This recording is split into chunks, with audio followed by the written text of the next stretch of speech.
Assalomu alaykum qadrli do'stlar, qadrli bizni kanalni kuzatib borayotgan YouTube ishqibozlari qo'zilarida noyobidan mana 6 dona kelib qoldi-yu.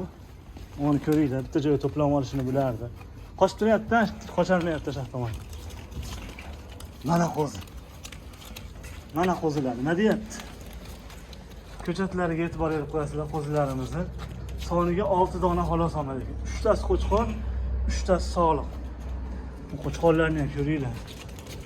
Mashalloh, kommentariyaga bittadan yozib qo'yadigan joyga kelib qoldi mana. Nima deyapti qo'zilar? Shikolat variantlaridan bosib oladigan joy. Qiziqqanlar bo'lsa pastdagi raqamlarga aloqa qilib ko'rasizlar. Video cho'zmaymiz. Qo'zilarning sifatini ko'rsatib qo'yamiz, xolos. Shunaqa qo'zilar ham bor degan maqsadda sizlarga sifatini ko'rsatyapmiz. Haqiqiy ishqibozlari bo'lsa sotamiz. Pastdagi raqamga aloqa qilib qo'yinglar, qiziqqanlar bo'lsa sotaveramiz. Lekin qo'zilar Tojikistondan kelgan, enalari shu yerda tug'ilgan qo'zilar. Mana shu yerda tug'ilgan, ona enalari Tojikistondan kelgan. Bittadan like bosib, kommentariyada fikrlarni kutamiz. Sog' bo'linglar, salomat bo'linglar.